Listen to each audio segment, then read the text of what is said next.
Ok. La clase ahora nos vamos a enfocar a hablar sobre algo que se llaman epítopos, que es una parte del antígeno. Ahí les va. Dice, la definición de epítopo dice, las células inmunitarias no interactúan con la totalidad de una molécula inmunógena. Es decir, ya sabemos pues, que nuestras células del sistema inmune van a interactuar con moléculas para reconocerlas y ver si la conocen o no, si es ajena, etcétera, ¿no? De qué tamaño es, todo eso, ¿no? Sin embargo, de todo el antígeno solamente van a interactuar con una pequeña parte de la molécula. El epítopo va a ser específicamente el determinante antigénico, es decir, la parte del antígeno con la que va a interactuar el linfocito. Entonces aquí nos dice, los linfocitas identifican sitios discretos de las macromoléculas que se llaman epítopos. Eh, Dice, los linfocitos van a reconocer diferentes epítopos en una misma molécula antigénica. Es decir, bueno, se los voy a tomar como en esta imagen de aquí. Esta imagen me gusta más para explicarlo. Sí, esta de aquí, ¿no? Aquí lo que están viendo, esta molécula que tiene como forma de Y o de Y, es un anticuerpo, ¿no? Acuérdense que el anticuerpo se une con el antígeno. En el caso de los linfocitos T, pues van a tener un receptor que va a interactuar con este tipo de moléculas. Entonces, el antígeno pues tiene esta forma, que en este ejemplo, ¿no? Y específicamente estas tres bolitas es con lo que va a interactuar nuestro sistema inmune. Entonces, el epítopo va a ser este espacio. O sea, nuestras células van a detectar el antígeno, pero específicamente el espacio que tiene una conexión con nuestro sistema inmune va a ser el epítopo. Entonces, en otras palabras, el epítopo es una parte del antígeno con el que va a interactuar nuestro sistema inmune. ¿Sí me explico?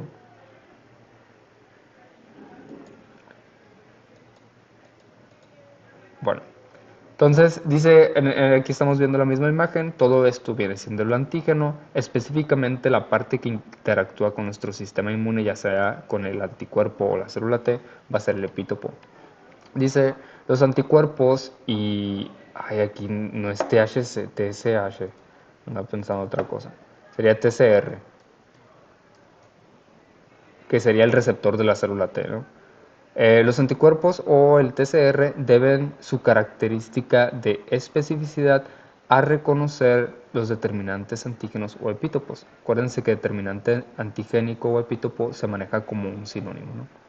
Dice, los epítopos son las regiones con actividad antigénica de un inmunógeno que se unen a receptores de membrana específicos de antígenos en los linfocitos o los anticuerpos secretados. Esta pequeño parrafito o esta pequeña oración me interesa mucho que ustedes sean capaces de entenderla, o sea, que la lean y la entiendan. Vamos viendo como parte por parte. Dice, los epítopos son las regiones con actividad antigénica. Si se acuerdan del concepto de antigénico, nos referimos a que son moléculas con capacidad de interactuar con el sistema inmune. Entonces, los epítopos van a ser esa parte de la molécula que tenga la capacidad de interactuar con nuestro sistema inmune. Si nos vamos aquí en la imagen de aquí, toda esta molécula es el antígeno, pero no toda la molécula interactúa con el sistema inmune, solamente una pequeña parte que aquí no los están remarcando con verde. Entonces, la parte del antígeno con actividad antigénica va a ser el epítopo. Dice, entonces el epítopo se va a unir a los receptores de las membranas específicas de los antígenos en los linfocitos o se va a unir a los anticuerpos, ¿no? Entonces, estrictamente, la parte del antígeno que se une con los receptores de las membranas o con los anticuerpos va a ser el epítopo. ¿Alguna duda o algún comentario? ¿Todo claro? No, profe, todo bien. Arre, pues. Hay otro concepto que se llama parátope. Entonces, el parátope se une con el epítopo. O sea, hablando estrictamente de los anticuerpos también tienen una zona que se va a unir con el epítopo. Entonces, aquí todo tiene sus partes. Al antígeno le vemos la parte inmunogénica determinante, que viene siendo el epítopo, y al anticuerpo le reconocemos la parte que va a interactuar, que se llama parátope. Entonces, en otras palabras, el epítopo se une con la parátope. Entonces, parátope se define como una región específica en la estructura del anticuerpo que se une de manera selectiva y fuerte a su antígeno correspondiente. Dice, la unión entre el parátope y el epítopo es altamente específica. De hecho, nosotros estamos viendo aquí en la imagen cómo la forma del parátope se adapta al epítopo. O sea, aquí tiene como está especial para que se unan geométricamente estas dos. Acuérdense que la unión antígeno-anticuerpo pues son muy específicas y nuestro cuerpo se adapta pues a reconocer al antígeno. En la imagen anterior también vemos cómo el anticuerpo en la parte donde se va a unir con el antígeno adopta la forma específica para unirse con el epítopo. Entonces, parátope viene siendo la parte del antígeno que se une con el epítopo. La parte del anticuerpo que se une con el epítopo, perdón. Entonces, dice, la unión entre parátope y epítopo es altamente específica y se basa en las interacciones químicas y físicas entre las moléculas. La unión que pueden tener estas dos puede ser por enlaces de hidrógeno, interacciones iónicas, hidrofílicas, etc., ¿no? El tipo de unión puede ser diferente, pero el caso es que se generan uniones a nivel químico y se puede representar por una unión geométrica entre estas dos. Dice, en otras palabras, los parátopes es la parte del anticuerpo que se ajusta y se une al epítopo. ¿Alguna duda o algún comentario con esta? Ok. Bueno, hay diferentes tipos de epítopo y vamos a clasificarlos. Básicamente son tres tipos de epítopos. Dice, existen varios tipos de epítopos y entre ellos se pueden clasificar en tres categorías principales: lineales, conformacionales y discontinuos. Vamos viendo, los epítopos lineales también se les definen como continuos. Dice aquí que son los segmentos específicos y secuenciales de una proteína o molécula. En esta imagen no se alcanza a apreciar bien, se los voy a explicar con la anterior, pero bueno, dice, los epítopos lineales consisten en una secuencia lineal de aminoácidos en una cadena proteica. Los anticuerpos generados contra estos epítopos se unen a sitios específicos a lo largo de la cadena de aminoácidos. Vamos a explicarlo en esta, más fácil. Yo les decía que hay tres tipos de epítopos. Imaginemos que este es un antígeno, esta es la molécula.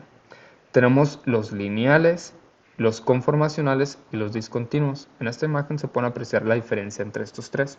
Los lineales tal cual reconocen, por ejemplo, en forma lineal el orden de los aminoácidos, considerando que esta es una proteína.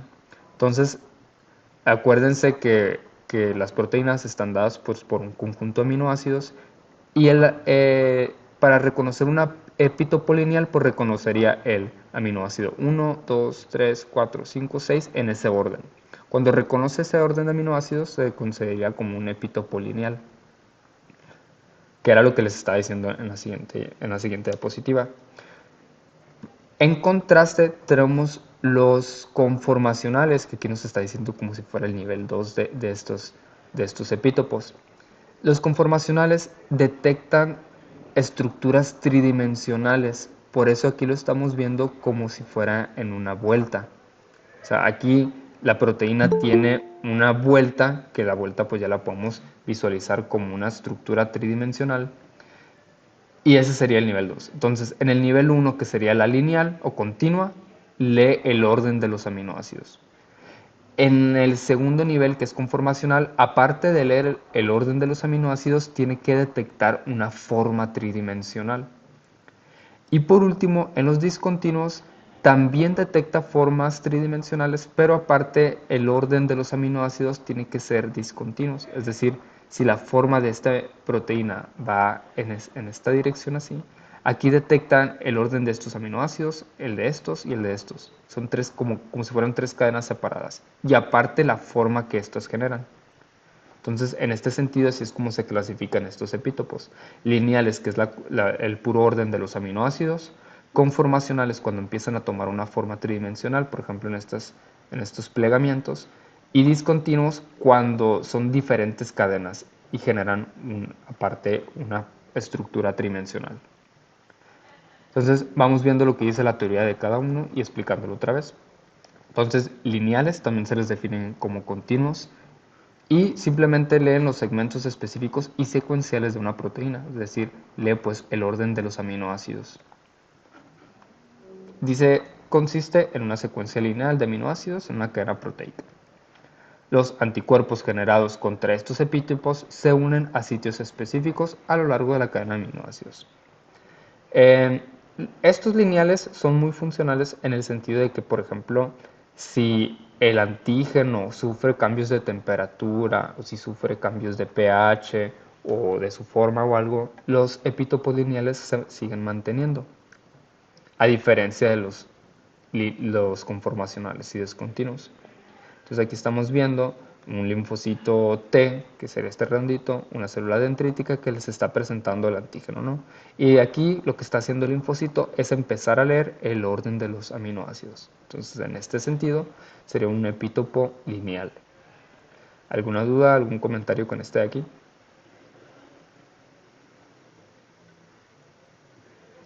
Ok. En el caso de los conformacionales, pues aquí estamos viendo otra proteína y estamos viendo en color como morado-azul, donde estamos viendo como vueltas. O sea, aquí está generando una vuelta, ¿no? un plegamiento. Entonces los epítopos conformacionales, que vendrían siendo los de nivel 2, dice, son aquellos cuya estructura tridimensional es esencial, y se los subrayo, para su reconocimiento por el sistema inmunológico. Es decir, cuando un linfocito va a interactuar con este antígeno, va a empezar a detectar tanto el orden de los aminoácidos aquí, pero la misma forma que estos van a generar. Dice, estos epítopos están formados pues básicamente por las regiones donde se pliegan de manera específica para crear la estructura tridimensional en las proteínas. Dice, los anticuerpos dirigidos contra epítopos conformacionales se unen a las regiones plegadas de la molécula, lo que significa que la forma y la disposición tridimensional son críticas para el reconocimiento inmunológico. ¿Qué pasa si la temperatura o el pH afectara a esta molécula, por ejemplo? Probablemente estas formas, estos plegamientos también se vean afectados. Entonces aquí la temperatura y los factores externos que afectan a la molécula sí también afectarían a cómo interactuarían con nuestro sistema inmune. ¿Alguna duda o algún comentario con los epítopos conformacionales? Ok. Por último tenemos a los antígenos discontinuos o a los epítopos discontinuos. También se les conocen como cíclicos. Aquí, por ejemplo, en la imagen estamos viendo cómo la forma del antígeno pues está aquí dando vueltas, ¿no? Y no está detectando tal cual formas tridimensionales. Lo que está detectando aquí es este aminoácido de aquí y este de aquí. Entonces, está detectando como una secuencia de aminoácidos, pero como si fueran de cadenas separadas. Entonces, por eso llaman discontinuos. Dice, son estructuras antigénicas formadas por segmentos no contiguos de la secuencia de aminoácidos. Es decir, que no está detectando pues tal cual que sigue después de este aminoácido, sino que la misma forma que le da la proteína con estos plegamientos detectaría pues aminoácidos discontinuos dentro de una misma cadena. Dice, esto significa que los fragmentos antigénicos se encuentran en diferentes partes de la misma cadena de aminoácidos, ¿no? Entonces por eso se llaman discontinuos. Dice, solo van a adquirir su conformación tridimensional cuando se pliegan de esta manera y se ensamblan en la estructura completa de la proteína. ¿Qué pasa con estos tipos de epítopos? También la temperatura, cambios de pH o movimientos en la forma de la molécula también afectarían en cómo el sistema inmune reconocería este tipo de epítopos. Dice, los anticuerpos generados contra antígenos discontinuos reconocen las áreas específicas donde estas regiones discontinuas se ajustan en la proteína completa. Entonces, recapitulando un poco, bueno, aquí está lo que les quiero comentar. Entonces, aquí estamos viendo una proteína completa, ¿no? Ya comentamos que va a haber células que van a detectar a nuestro antígeno de manera lineal, que va a ser la secuencia de aminoácidos. También lo va a poder detectar en su conformación tridimensional cuando veamos pliegues. Y también va a poder detectar eh, secuencias discontinuas de esta misma molécula. Entonces, ¿qué pasa si esta molécula se desnaturaliza? Cuando esta molécula se desnaturaliza, pues va a perder esta forma tridimensional, lo que significa que solamente los epítopos lineales son los que van a poder ser reconocidos. Pero los epítopos lineales no generan una inmunogenicidad tan eficiente. Es decir, acuérdense que entre más compleja se detecte una molécula, pues mayor inmunogenicidad se desencadena. Entonces, si esta es una proteína que se va a inyectar para generar una inmunogenicidad por una vacuna, por ejemplo, y esa vacuna sufre calor, sufre, no sé, la mueven mucho, esta proteína se puede desnaturalizar y por lo tanto los epítopos conformacionales y discontinuos no van a se van a desnaturalizar y van a afectar el reconocimiento inmunológico. De ahí la importancia de mantener, por ejemplo, a las vacunas en su cadena fría para que no se modifiquen en su estructura química. Es decir, si lo que tiene que detectar nuestras células del sistema inmune es un asa cerrada, que es lo que estamos viendo aquí, por ejemplo, y si se rompe este enlace, va a quedar esta asa abierta. Y cuando nuestras células quieran detectar esta asa cerrada, pues no van a poder. Entonces, debido a que la desnaturalización de los antígenos suele modificar la estructura de sus propios epítopos, los anticuerpos contra las proteínas natural no se unen a la proteína desnaturalizada. Entonces, aquí se van a ocupar otra, que se vuelva a generar este reconocimiento para poder atacar a una proteína desnaturalizada. ¿Alguna duda o algún comentario? O no sé si me fui muy rápido con este tema de los epítopos antes de seguir avanzando. Médico, ¿podría regresar a la diapositiva anterior? Claro que sí. Ahí está. Sí, nomás para tomarle screen. Ah, Gracias. de nada.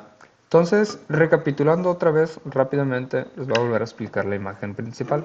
Entonces, acuérdense que epitopos va a ser la parte del antígeno que va a reconocer nuestras células. O sea, si este es todo el antígeno, no significa que la célula va a reconocer todo, va a reconocer solamente una parte. Podemos tener linfocitos especializados en reconocer esta, otros linfocitos especializados en reconocer esta, otros en esta. Por eso al principio les comentaba que de un solo antígeno se pueden reconocer diferentes tipos de epítopo. Cuando se hablan de, por ejemplo, de vacunas, hay epítopos más importantes o más inmunógenos que otros epítopos. Entonces, aquí los están comentando como por niveles, siendo el nivel 3, que son los discontinuos, los más inmunógenos. Entonces, en vacunas nos interesan, por ejemplo, que se detectan estos, que son los más complejos. Entonces, lineales, acuérdense que se detecta la secuencia de aminoácidos. Conformacionales se detectan estructuras tridimensionales, plegamientos. Y discontinuos, secuencias de aminoácidos que se forman de cadenas discontinuas. ¿Alguna duda, algún comentario hasta aquí?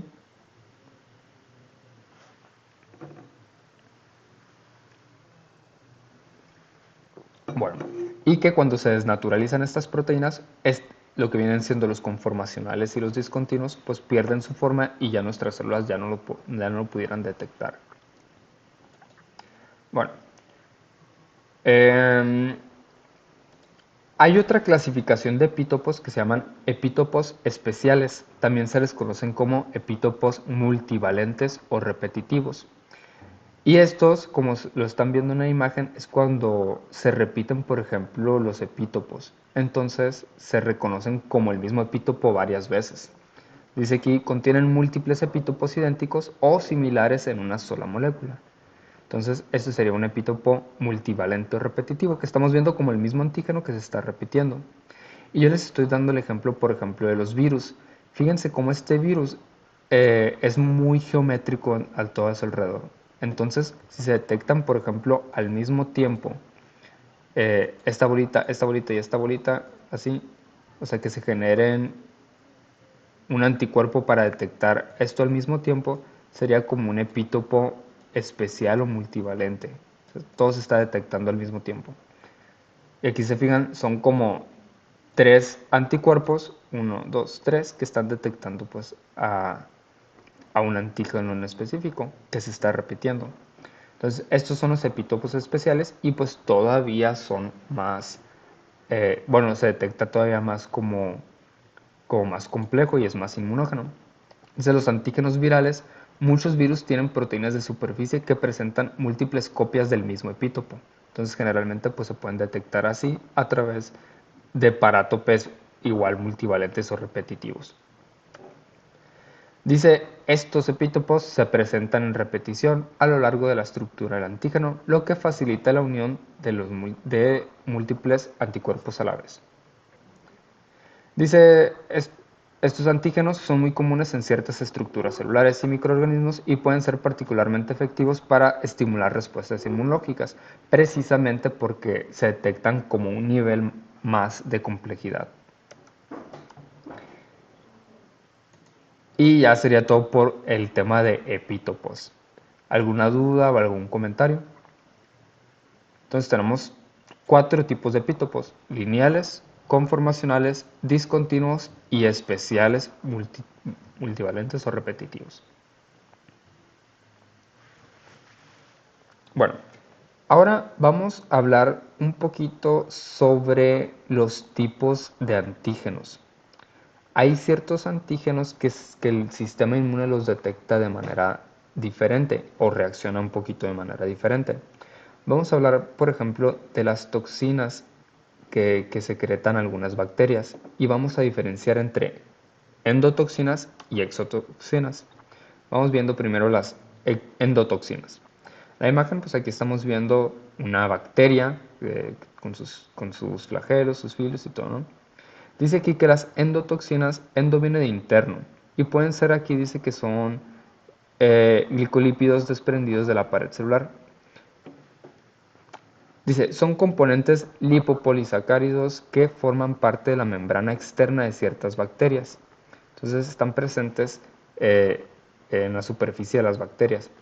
Dice, cuando estas bacterias mueren o se dividen, liberan endotoxinas que pueden desencadenar una respuesta inflamatoria sistémica en el huésped.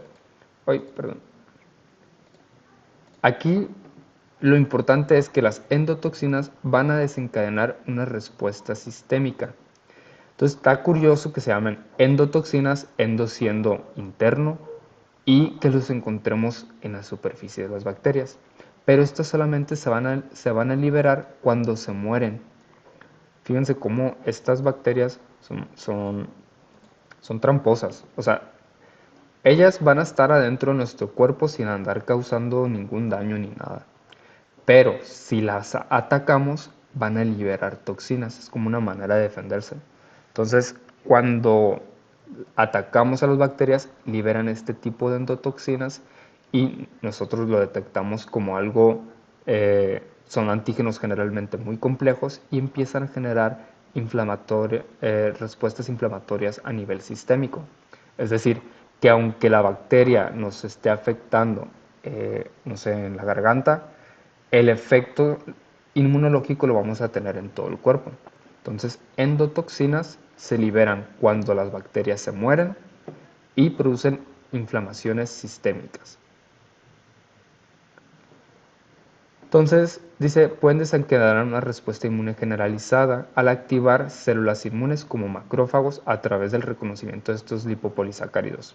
Lo que pasa es que también lo que hacen estas endotoxinas es que estimulan directamente nuestras células para liberar citocinas proinflamatorias. Es decir, eh, hagan de cuenta que sirven como un mensajero químico que simula como mucha gravedad, pero la gravedad no la está teniendo nuestro cuerpo, la gravedad la está teniendo la bacteria porque se muere. Entonces libera estas lipopolisacáridos y estimula que nuestras células liberen citocinas proinflamatorias y causa, como aquí dice, fiebre, vasodilatación, coagulación intravascular diseminada e incluso si hay mucho rompimiento de estas bacterias pueden llegar a generar un choque térmico. Entonces, es como una manera de las bacterias de protegerse. Es como que si me matas, yo voy a desencadenar una reacción inflamatoria que no te conviene. Entonces no me ataques. Eh, y si tenemos una población grande de bacterias, por ejemplo, y estas empiezan a atacar a las bacterias, incluso pueden ocasionar la muerte del animal por shock térmico.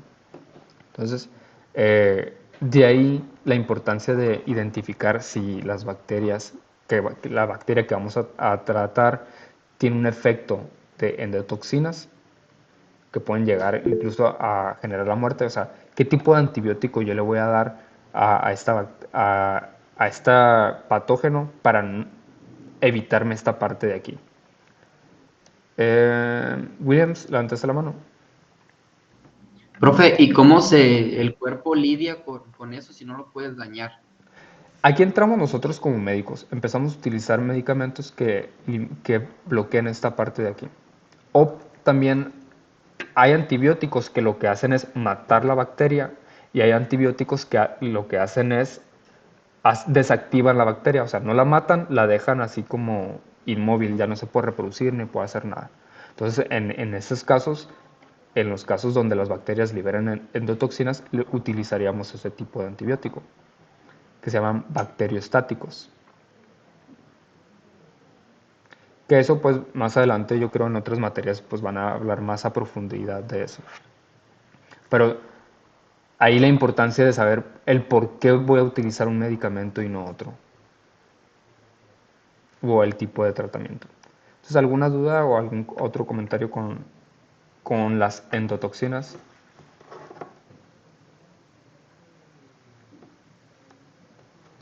No, profe, no. Ok. La otra serían las exotoxinas. Exo es de exterior, ¿no? Entonces, estas son proteínas secretadas por bacterias vivas durante su crecimiento y metabolismo. Las exotoxinas, exo viene externo, las liberan las mismas bacterias. Y estas no son tan peligrosas en ese sentido. Dice, estas toxinas pueden tener una gran variedad de efectos, ¿no? Porque pues hay muchos tipos de bacterias, ¿no? Dependiendo del tipo de bacteria. Pero lo que hacen es, bueno, aquí no lo menciona, pero lo que hace básicamente es que las toxinas que se liberan aquí no tienen un efecto sistémico, sino que tienen un efecto local. Es decir, si esta bacteria está presente en nuestra garganta, las toxinas que se liberen solamente van a afectar a la garganta. Entonces, aunque hay una gran variedad de efectos, porque hay una gran variedad de bacterias, en el caso de las exotoxinas solamente afectan al lugar donde se liberan. Dice, por ejemplo, aquí está esto, ¿no? Si en esta ruptura de la piel entran bacterias y empiezan a liberar exotoxinas, esta parte aquí es donde vamos a tener el efecto malo. O sea, no, si hay fiebre, por ejemplo, pues no va a ser a causa de la toxina, sino que pues es la misma reacción de las células. Pero digamos que son más fácil de controlar este tipo de efectos. Aquí nomás hay que matar las bacterias y pues el efecto se libera. Dice, las exotoxinas pueden afectar directamente a las células del huésped al inferir con procesos celulares clave. Por ejemplo, algunas exotoxinas actúan como enzimas que degradan componentes celulares, mientras que otras alteran la señalización celular. O sea, ahí depende del tipo de exotoxinas. Hay algunas exotoxinas que lo que van a hacer pues, es ir escarbando entre los tejidos, ir degradando. Otras pueden hacer que las células se alejen, o sea, hay varios tipos. A final de cuentas, las exotoxinas pueden causar la muerte de nuestras células, pero localmente, es decir, con las que tengan contacto solamente las exotoxinas, o sea, tejidos específicos. Entonces, en este sentido, pues que hay que hacer un tratamiento aquí. Si es por exotoxinas, pues simplemente sería, pues a lo mejor poner un antibiótico aquí local, mantener limpio y dejar que el sistema inmune también haga su trabajo. Entonces, aquí el efecto sería una respuesta local, tanto inmune como de la misma exotoxina. Entonces, ¿cuál sería más peligroso? Las endotoxinas. Endotoxinas. Bien. ¿Alguna duda o algún comentario hasta ahorita? Bueno, otro tipo de antígenos a estudiar son unos que se llaman antígenos heterófilos. Dice, estos antígenos son capaces de generar una respuesta contra ciertos antígenos que tienen similitudes similares con antígenos presentes en otras especies. A mí me causó un poquito de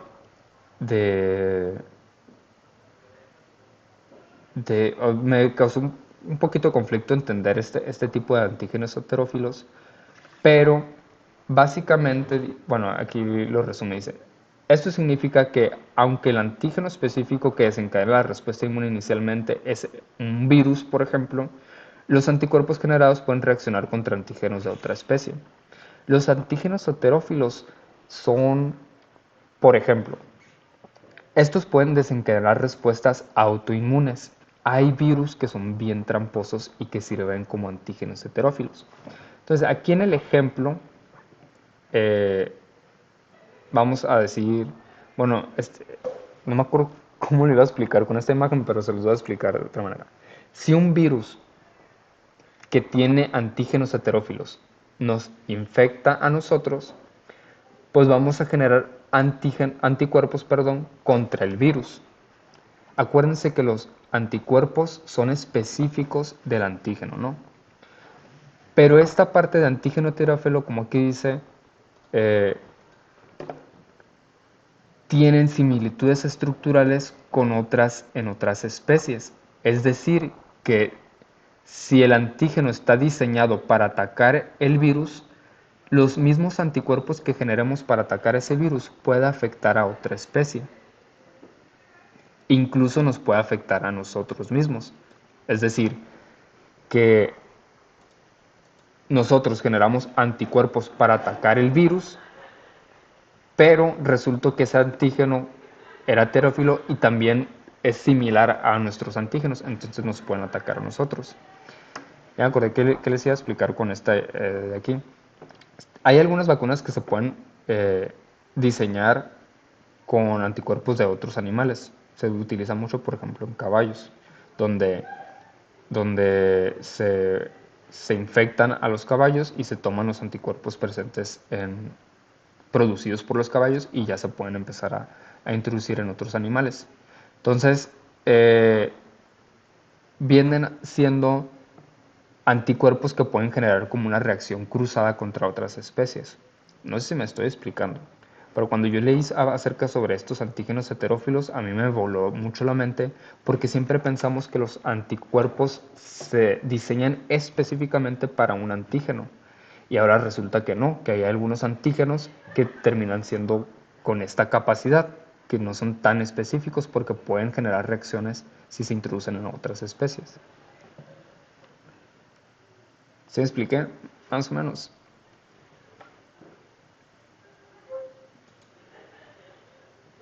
Más o menos. Bueno, igual, ahorita lo que me interesa es, y aquí se lo remarco, ¿no? Son antígenos que estructuralmente se pueden presentar con otras especies. Entonces puede generar una reacción cruzada. Ya para terminar esto de los antígenos heterófilos, dice, esta capacidad de generar respuestas inmunes cruzadas puede complicar la interpretación de resultados y afectar la precisión del diagnóstico en enfermedades, especialmente cuando se utilizan pruebas que detectan presencia de anticuerpos heterófilos en muestras biológicas. Bueno, no, ya no me voy a meter mucho en eso. Simplemente aquí la idea es que hay algunos antígenos, que son estos antígenos heterófilos, que tienen capacidad de generar un anticuerpo que puede interactuar con diferentes antígenos.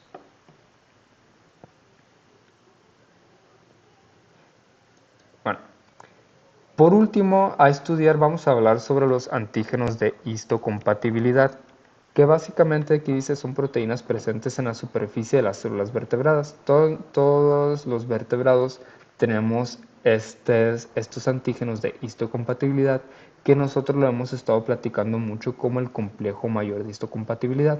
Es la manera que tienen los sistemas de células vertebrados para reconocerse como a sí mismos. Simplemente que aquí lo estamos viendo con un punto de vista de que este complejo de mayor histocompatibilidad, pues a final de cuentas son antígenos. Dice, estas proteínas desempeñan un papel crucial en el sistema inmunológico al ayudar al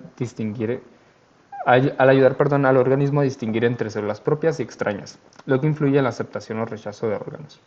Entonces, aterrizando la idea, acuérdense que nuestro complejo mayor de histocompatibilidad es la manera del cuerpo de decirse que son células del mismo cuerpo. Este complejo mayor de histocompatibilidad, pues básicamente son antígenos. Y en este sentido así se clasifican, antígenos de histocompatibilidad. Y pues hemos platicado que hay dos tipos, ¿no? Tipo 1 y tipo 2. Los tipo 2 están presentes en las células presentadoras de antígeno y los tipo 1 en todas las demás células.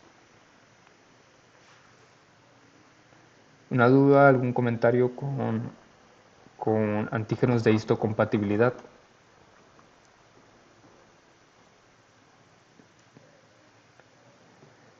Bueno, dice, en el caso de los antígenos de histocompatibilidad, que también es el complejo mayor de histocompatibilidad, dice que son altamente polimórficos. Es decir, que entre nosotros, o sea, yo, Sergio, tengo estos antígenos de histocompatibilidad, pero si ya los comparo, por ejemplo, con mi hermano o con mi primo, este antígeno ya puede variar, por lo que esto hace que los trasplantes sean muy difíciles. O sea, incluso entre hermanos, aunque seamos genéticamente muy similares, puede que nuestro complejo mayor de histocompatibilidad sea diferente. Entonces, no siempre pasa, ¿no? Hay hermanos que sí son compatibles, pero es difícil. Entonces, es gracias a esta característica que son altamente polimórficos. Dice, lo que significa que existen muchas variantes en una población. Dice, esta característica genética es fundamental para la capacidad del sistema inmunológico para reconocer y combatir una amplia gama de patógenos. Entonces, a final de cuentas, estos antígenos de histocompatibilidad son muy, muy específicos de nosotros, precisamente pues para evitar o para alcanzar a diferenciar entre muchos tipos de patógenos. Dice, sin embargo, pues pueden presentar dificultades a la hora de que queramos hacer trasplantes de órganos o trasplantes de tejidos, ¿no? Y ya sería todo. Dudas, comentarios, quejas. Terminamos de ver este tema sobre antígenos. Ya la siguiente semana vamos a empezar a ver anticuerpos y tolerancia. Y pues aquí les dejo algunas lecturas recomendadas. Lecturas que o yo utilizo para las clases o si quieren profundizar sobre algunos temas de cómo funcionan o algo, pueden leerlo.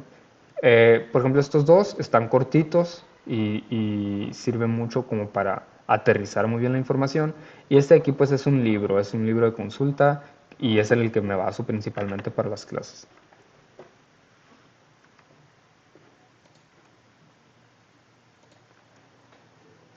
Y ya, si no tienen dudas, ya tienen disponible la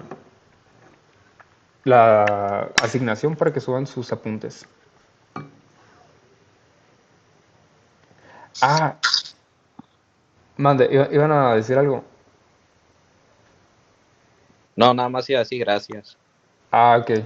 Eh, Antes de que se vayan, les voy a recordar, bueno, me han estado diciendo mucho mi jefe de ahí de Litson, que están como muy metidos ahora en la evaluación docente.